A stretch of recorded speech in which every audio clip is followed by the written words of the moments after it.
Are you good Hi. friends with Taylor Swift? Can you repeat the question? May I ask how tall you are?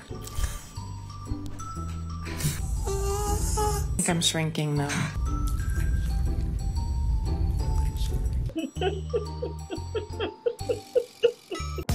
Olá pessoal, meu nome é Anderson Vieira, esse é mais um vídeo aqui do canal. E sabe aqueles momentos em que a gente se pergunta, cara, isso tá realmente acontecendo de verdade ou a qualquer momento vai aparecer alguém falando que tudo é uma pegadinha?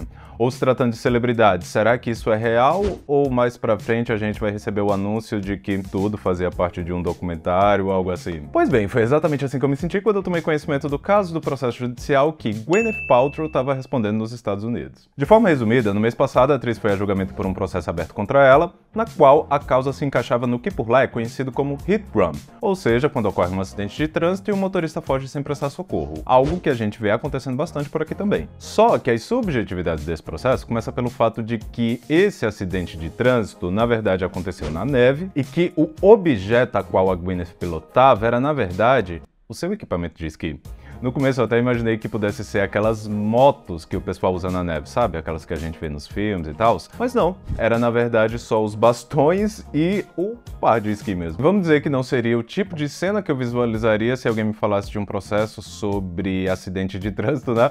Mas também quem sou eu aqui no Brasil para saber como é que as leis dos Estados Unidos funcionam. Mas o que realmente fez todo mundo falar sobre esse julgamento e o show de bizarrices por trás dele foi, na verdade, o que aconteceu dentro do tribunal. Muitos desses momentos, aliás, protagonizados pela advogada de acusação, que dentre vários momentos peculiares, a gente pode destacar esse aqui. Did you think it was cool to collide with a celebrity? Ou esse aqui. You didn't know anything about Taylor Swift? Ou esse outro aqui também. When Moses is saying, "Mommy, mommy, watch me."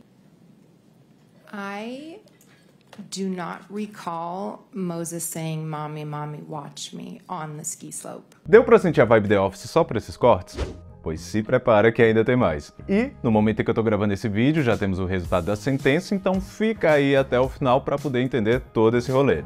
Aproveitar esse momentinho aqui pra deixar o quê? Aquele nosso lembretezinho de sempre, que é deixar o like aí no vídeo pra não esquecer depois, se inscrever aqui no canal se ainda não for inscrito, links de todas as minhas redes sociais estão aqui na descrição. E agora sim, vamos lá!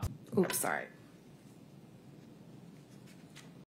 Gente, uma coisa que eu percebo, que na verdade eu não sei até onde isso é real ou não, até onde isso é coisa da minha cabeça ou não, é que quando a gente fala de Gwyneth Paltrow, parece que a gente está falando de uma das pessoas públicas que o pessoal mais tem predisposição a não gostar. Sabe aquela pessoa que só precisa de uma coisinha pra você soltar aquele já não gostava mesmo, agora então?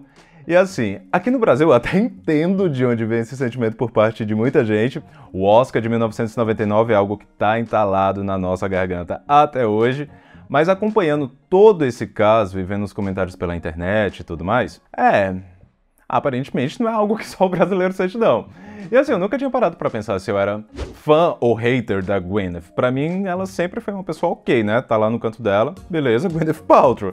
Não iria assistir nada só por causa dela, mas também não iria deixar de assistir algo só por causa dela. No entanto, algo que poderia complicar bastante a carreira e a imagem pública dela acabou trazendo mais benefícios do que poderia se imaginar, viu?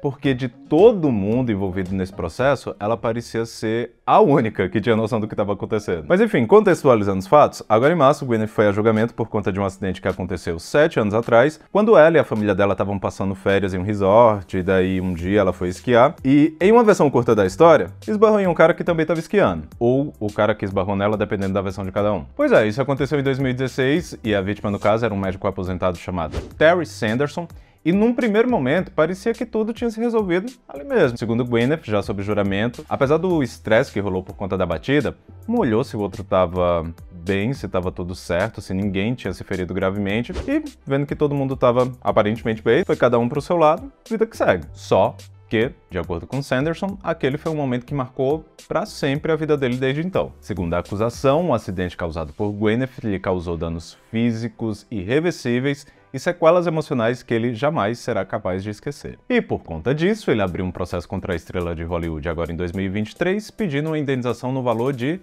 3 milhões de dólares. Valor esse que depois ele mesmo diminuiu para 300 mil dólares. Mas, do outro lado da história, a Gwyneth tinha uma versão totalmente diferente dos fatos, E além de rebater todas as acusações, afirmando que na verdade foi ele quem havia atropelado ela abriu um processo de indenização contra ele, só que nesse caso pedindo um valor simbólico de $1. E essa parte da história soa familiar? Se não, aguarda aí que já já a gente volta nela. Mas enfim, eu acho que se todo esse caso se resumisse apenas a isso, eu acho que ninguém ia estar nem falando, ninguém ia estar nem aí. Ia ser uma notinha de rodapé em algum site, ou no máximo um post em algum Instagram de fofoca, e que provavelmente iria ficar entre os que menos têm engajamento, porque, cara, quando você olha para esses dois frente a frente, vendo o nível das acusações, o teor do processo e a forma como cada um argumenta, parece que você tá, assim, num plot de alguma temporada de The White Lotus, com um monte de gente rica procurando problema onde não tem. Mas aí é que tá. Porque, como a gente bem já citou, o que de fato fez esse caso viralizar foi a forma como tudo foi sendo levado, como tudo aconteceu dentro do tribunal. Que, para ajudar ainda mais, esse foi um julgamento totalmente aberto ao público e à imprensa.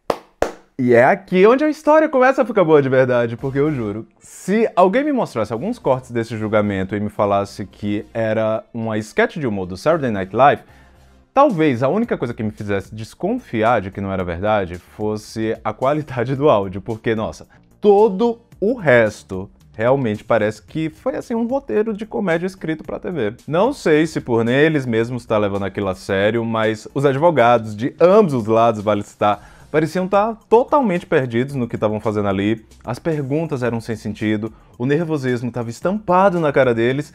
E sabe o que foi o pior de tudo? A pior coisa que o cara que abriu o processo poderia ter feito é que a advogada que o cara contratou para defender ele era praticamente a presidente do fã-clube da Gwyneth Paltrow. Quais as chances, né? Listando aqui alguns dos pontos que viraram memes na internet, uma das primeiras coisas que surpreendeu o público foi o fato da Gwyneth ter sido convidada para ser testemunha pelo lado da acusação.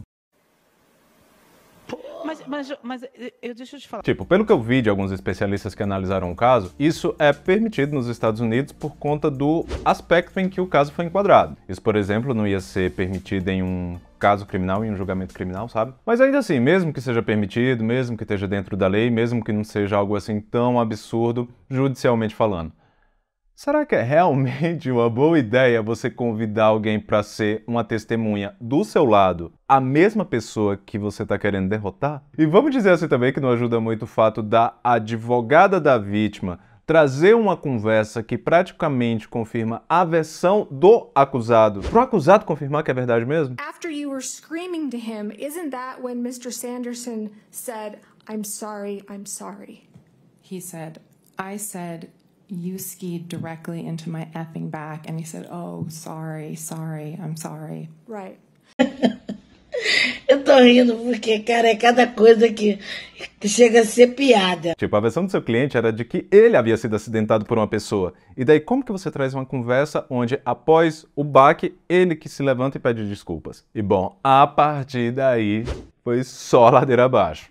Literalmente, né? Porque, tipo, na tentativa de questionar se a Gwyneth estava realmente prestando atenção à pista de esqui, ela foi questionar se o filho mais novo dela era mais ciumento do que a irmã. 9-year-old, did he want more attention to have somebody watch them rather than 11?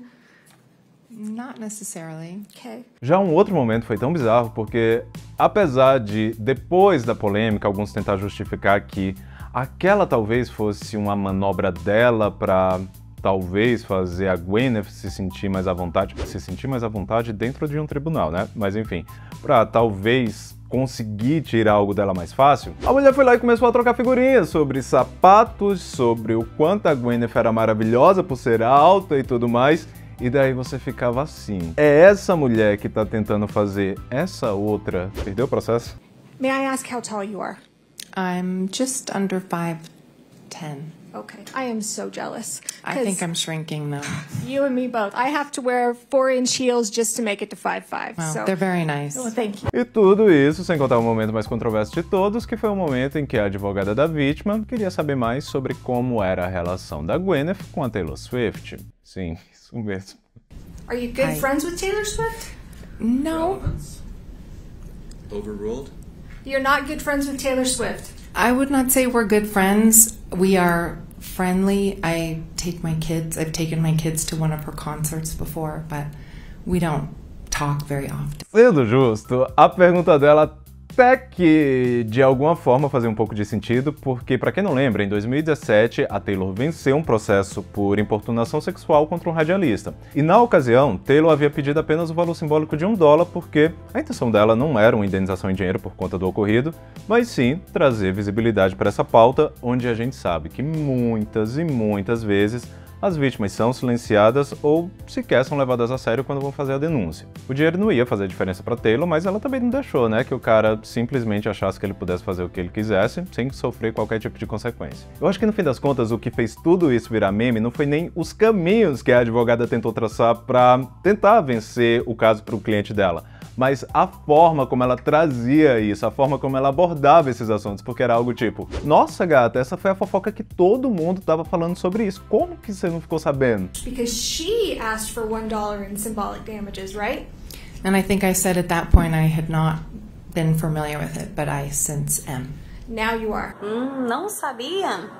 Então agora você tá sabendo. Olha a cara do juiz nessa hora. Agora me diz se não é engraçado ver que até nos tribunais a loirinha é usada como referência. Eu acho até uma pena que a equipe da Gwyneth tenha conseguido argumentar que esse tópico não era importante pro resultado do caso, porque eu juro que eu queria ver até onde a advogada iria nessa linha de raciocínio. Será que ela ia ter coragem de perguntar se o álbum favorito da Gwyneth era o Reputation? Porque vamos lá, né? No ponto que as coisas estavam ali, não tava tão longe assim não. Agora, se já estava tudo meio aleatório enquanto a Gwyneth respondia as perguntas, quando Terry Sanderson foi convidado para responder a dele, sentar lá no tribunal para responder o que seria perguntado a ele, ele afirmou que uma das poucas coisas que ele lembrava com clareza do momento em que ele havia sido atingido por ela foi de ter dado um grito. Um grito? Que gelava o coração ou gelava a alma, um desses dois. Não importa. Mas o que realmente importa é que sim, pediram para ele reproduzir esse grito lá no tribunal, para todo mundo ver, o que acabou rendendo nesse momento. Just, I can't do it. It was, and then, boom. Agora, ó, pensa que esses argumentos duvidosos só vieram de um lado?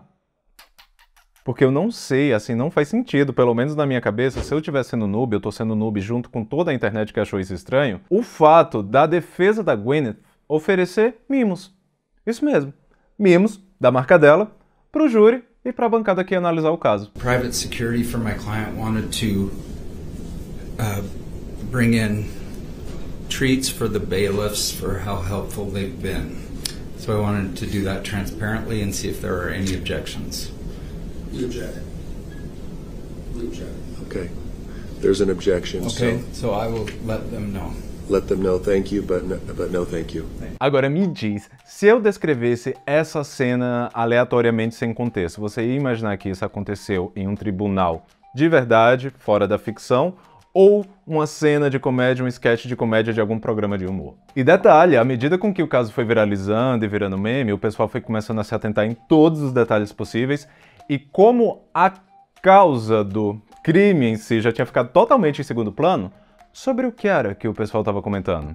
Exatamente, os looks da Gwyneth. Principalmente essa gola alta que ela usou em um dos dias das audições, que acabou, olha só, esgotando no site da Goop. E daí alguns podem até me perguntar, mas de quem é essa marca Goop? Exatamente, de uma atriz chamada Gwyneth Paltrow.